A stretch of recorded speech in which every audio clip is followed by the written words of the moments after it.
Muy buenos días, un gusto recibirlos en Domingo es Fiesta para conocer mejor la palabra de Dios. Soy Carlos González desde Trujillo y ahora es momento de recibir al Padre Gerardo Aste, sacerdote de la Compañía de Jesús, quien siempre viene con un mensaje de esperanza. Gerardo, como siempre, un gusto, muy buenos días. Carlos, buenos días. Estamos con un problemita ahí de audio, de video, perdón. Ya, sí, te estamos escuchando, Gerardo, adelante. Bueno, nada, en primer lugar saludarlos a todos los que nos escuchan, y de nuevo es un gusto estar con ustedes en este programa, pues que lo que busca es que conozcamos un poco más en profundidad la palabra de Dios.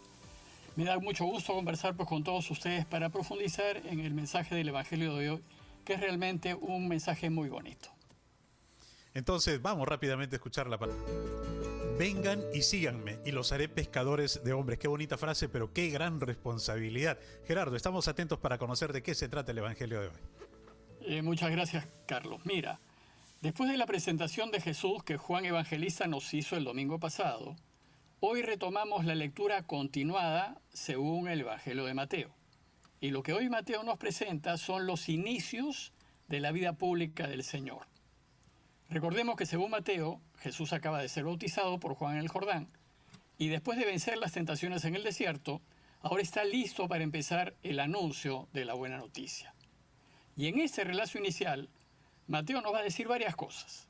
La razón por la cual Jesús empezó su actividad, en dónde se estableció, cuál fue su mensaje inicial, cómo fue la llamada de sus primeros 4 discípulos y a qué se dedicó en los inicios.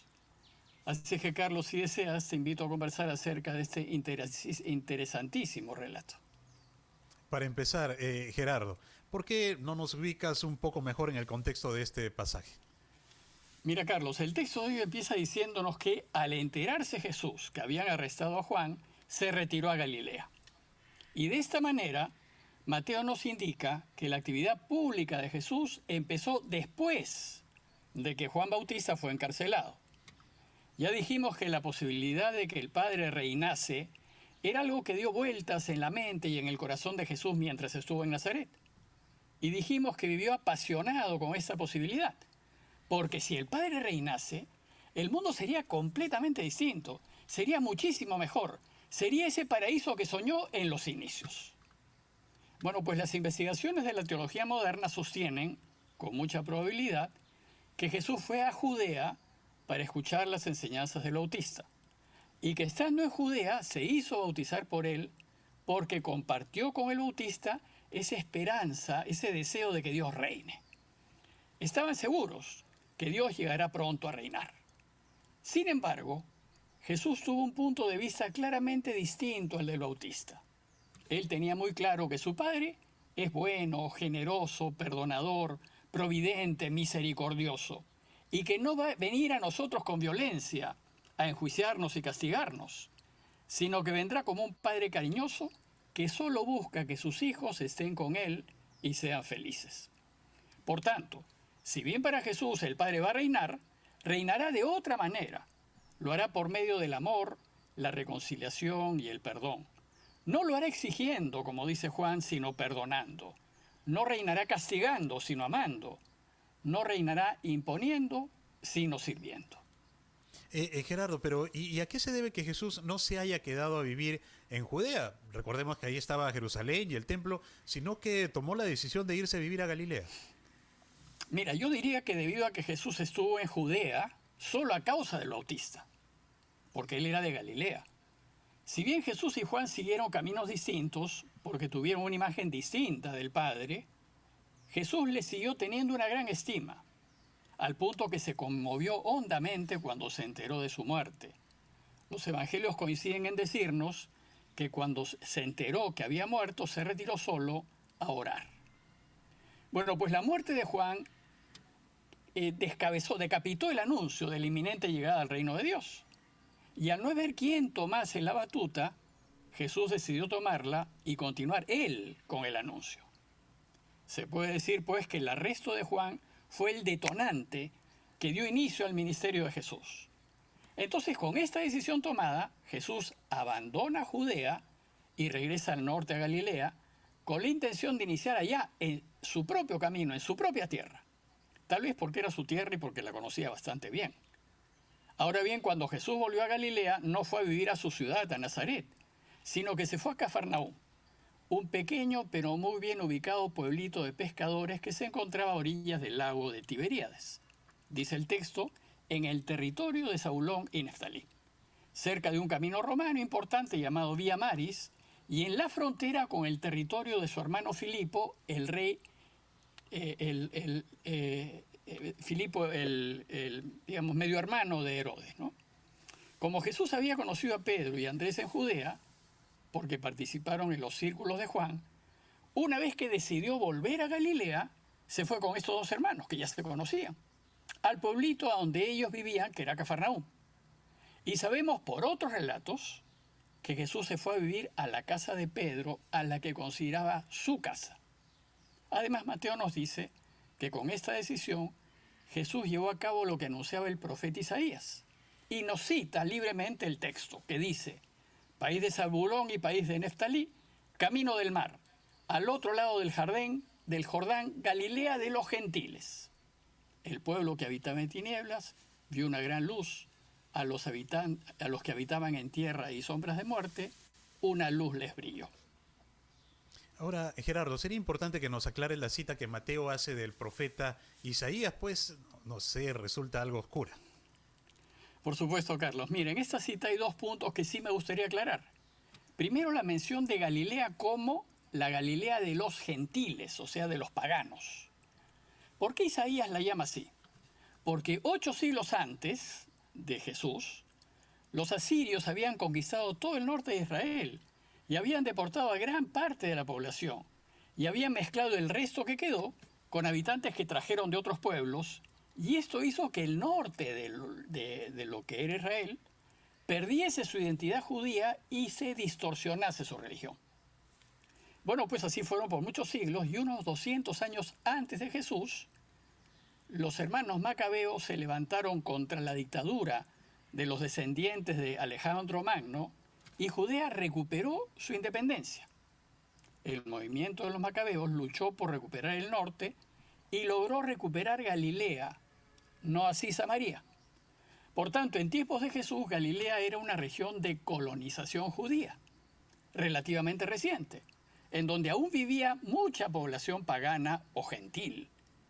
Y allí se encontraban y convivían diversos pueblos y razas.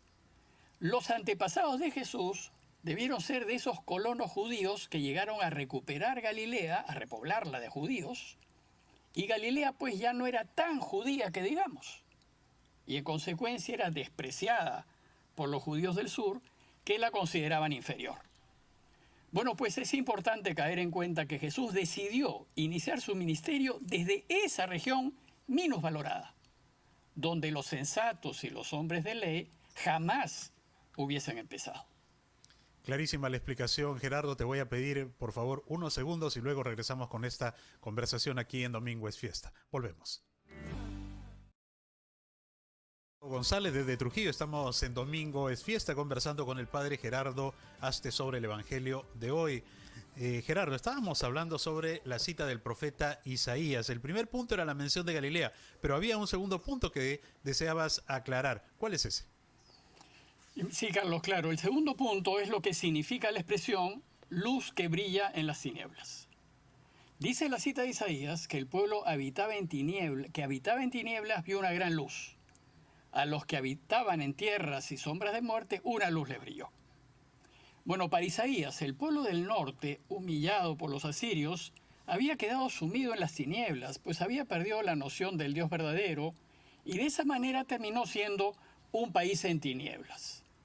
Isaías creía que solo la venida del Mesías, de ese Dios con nosotros, traería esa luz, y además traería una gran luz, pues traería el anuncio de la salvación y la vida. Traería la esperanza de la libertad y de la felicidad con Dios. Y como la Galilea de los gentiles representa a judíos y paganos, representa también a toda la humanidad. Por tanto, la luz que trae Jesús es una luz para todos. Es una luz para todas las gentes.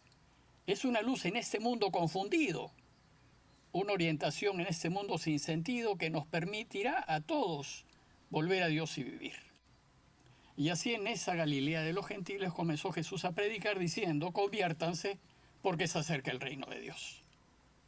Gerardo, ahora tenemos una pregunta de uno de nuestros oyentes sobre el Evangelio de hoy. ¿Qué te parece si escuchamos y luego estamos atentos a tu respuesta? Claro. Buenos días, padre. Mi nombre es Luis Miguel Chapuñán Fernández y vivo en la ciudad de Tumbes. Tengo una pregunta. ¿Por qué dice el Evangelio que Jesús llamó a Pedro y a Andrés cuando ya nos dijo que lo conocía desde antes? ¿Nos puede explicar, por favor? Claro, Luis Miguel, mira, el Evangelio de hoy es una descripción extraordinaria de los inicios del apostolado de Jesús en Galilea. Y Mateo nos dice que lo primero que hizo Jesús fue invitar a algunos amigos cercanos, a los que conocía bastante bien, para que lo ayuden a llevar a cabo su misión. Pues una cosa es conocerse y otra cosa es ser compañeros en la misión. Según Mateo, cuando Jesús salió a buscar compañeros, todos los invitados a unirse le estaban trabajando. Los hermanos Pedro y Andrés estaban echando las redes y los hermanos Santiago y Juan estaban limpiando las redes. Pues todos eran pescadores que vivían en torno al lago y vivían del lago. Tengamos presente que Jesús nos va a llamar a todos a que lo ayudemos a trabajar para que su Padre reine. Y siempre lo va a hacer desde nuestras labores ordinarias. Y lo que nos va a pedir es que ayudemos a Dios a reinar. Como bien dices, Juan Evangelista, según el Evangelista, Jesús ya conocía a Andrés. Y también conocía a Pedro. Se conocieron en Judea, en los círculos de Juan. Y como se fue a vivir a Cafarnaúm, es de suponer que allá conoció a Santiago y a Juan. Y en esos primeros encuentros, podemos suponer que les habló largamente de su sueño, de su proyecto que Dios reine. Después, los invitará a que se le una. Bueno, pues lo mismo sucede con nosotros. Mientras mayor sea nuestra relación con Jesús y mientras más lo conozcamos, gracias a la oración frecuente y a la lectura de los evangelios, más y mejor lo conoceremos a Él y a su proyecto, y estaremos más dispuestos a escucharlo y a seguirlo. Entonces, si hacía tiempo que Jesús ya se conocía con ellos, es más fácil entender que cuando los llamó, sin pensarlo más, inmediatamente los siguieron. En efecto, Carlos, el Evangelio de hoy concluye con una invitación a una decisión. Pues el texto nos dice que mientras echaban las redes para pescar, Jesús dijo a Pedro y a Andrés, vengan y síganme, y los haré pescadores de hombres. Hacerlos pescadores de hombres significa ayudarlo a atraer a hombres y mujeres hacia Dios. Ayudarlo a que descubran que la vida es bonita, que tiene sentido y que es posible ser felices en ese mundo a pesar de tantos problemas que estamos encontrando, ¿no? Ayudarlo a que ayuden a otros a crecer y ser mejores. Ayudarlo a que se den cuenta que de lo que se trata es de dar vida a los demás y dar la vida por los demás. En fin, ayudarlo a que todos vivan como verdaderos cristianos. Y entonces la llamada que les hizo fue, vengan y síganme. Y Mateo nos dice que Santiago y Juan, que también conocían su proyecto, los llamó también y podemos suponer que lo hizo con palabras semejantes. Ahora, te voy a ser sincero, Gerardo, pero eso de seguirlo y dejarlo todo me causa mucha confusión, pues Pedro tenía una familia que mantener. Acláranos este punto. ¿Es cierto, Carlos? Mateo nos dice que la respuesta de todos ellos fue inmediata y nos dice que lo dejaron todo. Dice que Pedro y Andrés inmediatamente dejaron las redes y lo siguieron, y que Santiago y Juan inmediatamente dejaron las barcas de su padre y lo siguieron. Es decir, lo dejaron todo y lo siguieron. Pero dejarlo todo no significa abandonarlo todo, porque ellos siguieron siendo pescadores, siguieron trabajando, siguieron manteniendo a sus familias. Dejarlo todo significa que decidieron poner a Dios por delante de todo, por delante de su familia, de sus amigos, de sus logros, pues seguir a Jesús consiste en poner a Dios siempre primero y por delante de todo lo que amamos, elegirlo a Él por encima de familias, proyectos, sueños, etc. Ellos pusieron la justicia por delante de sus bienes, pusieron la verdad por delante de sus sueños, planes y proyectos, pusieron la vida de los demás por delante de la vida propia. Es decir, ellos pusieron lo que es correcto por delante de lo que amaban y de sus propios intereses y conveniencias. Muchas gracias, Gerardo, por esta explicación, porque esto es tan bueno, ¿no?, como la buena noticia que vamos a escuchar en este momento. El 25 de enero la iglesia celebra la conversión de San Pablo. Gerardo, ¿qué nos puedes decir de esta muy buena noticia? Bueno, mira, Carlos, Pablo nació en Tarso. Actualmente Tarso queda al sur de Turquía. Pero Tarso era una ciudad romana. Y por tanto, quien nacía en Tarso era considerado ciudadano romano. Sin embargo, Pablo fue un judío a carta cabal. Además, él mismo orgullosamente se declara fariseo, es decir, estricto observante de la ley de Moisés. Fue discípulo de Gamaliel, un destacadísimo maestro de la ley judía en Jerusalén. Ahora bien, como saben, en sus inicios, el cristianismo fue visto por los judíos como un grupo judío que actuaba al margen de la ley de Moisés. Este grupo cristiano molestaba mucho a los judíos y ciertamente molestó al fariseo Pablo. Bueno, pues resulta que en torno al año 37, Jesús murió en el año 30, las autoridades religiosas judías mataron a pedradas a Esteban y con eso se originó una persecución de los judíos contra los cristianos, que en ese tiempo eran todos judíos en realidad. Pablo fue testigo de la muerte de Esteban y participó en las primeras persecuciones contra la iglesia. Además fue autorizado por el sumo sacerdote a perseguir a los cristianos en la ciudad de Damasco. Y Pablo mismo cuenta, en Hechos 9, que yendo de camino, cuando estaba cerca de Damasco, de repente lo rodeó una luz venida del cielo, cayó en tierra y oyó una voz que le decía: Saulo, Saulo, ¿por qué me persigues? Y él respondió: ¿Quién eres, Señor? Contestó él: yo soy Jesús, a quien tú persigues. Pablo pues cuenta también que después de esa extraordinaria experiencia espiritual quedó ciego. Entonces lo llevaron a la ciudad y se pasó 3 días sin comer ni beber. Estando en esa situación, se le apareció un seguidor de Jesús llamado Ananías que le dijo: Saúl, hermano, me ha enviado a ti el Señor Jesús, el que se te apareció en el camino por donde venías, para que recobres la vista y seas lleno de Espíritu Santo. Y al instante, dice el libro de Hechos, cayeron de sus ojos unas como escamas y recobró la vista, se levantó y fue bautizado. Bueno, pues luego de este extraordinario encuentro con Dios, la vida de Pablo cambió radicalmente. Vivió una conversión de 180 grados. Y unos días después se puso a anunciar a todos que efectivamente Jesús es el Hijo de Dios. Y entonces pasó de ser perseguidor de la iglesia a ser un perseguido por la iglesia, por los judíos. Hoy pues la iglesia celebra esa conversión de Pablo, pues gracias a él la buena noticia se abrió al mundo entero y gracias principalmente a él, hoy nosotros somos cristianos. Gracias por esta buena noticia, Gerardo. Ya estamos en la parte final, pero antes queremos recibir la bendición de Dios, que por la situación que atraviesa el país la necesitamos realmente, Gerardo. Efectivamente, y vamos a pedirle a Dios que por intercesión de Pablo, uno de los grandes santos de la iglesia, pues nos bendiga, calme las pasiones, nos dé cordura, encontremos pues un camino de paz y reconciliación y nos preocupemos de atender pues las necesidades de todos los que sufren. Y que Dios Padre, que es bueno y misericordioso, y que es Padre, Hijo y Espíritu Santo, descienda sobre ustedes y permanezca con todos ustedes. Amén.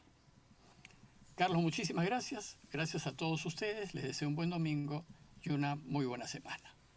Buenos días a todos. Un gran abrazo. Muy buenos días, Gerardo. Un gran abrazo y a todos los peruanos, que no perdamos la esperanza que las cosas pueden mejorar. Muchísimas gracias. Hasta una próxima edición de Domingo es Fiesta aquí en RPP, la voz de todo el Perú. Buenos días.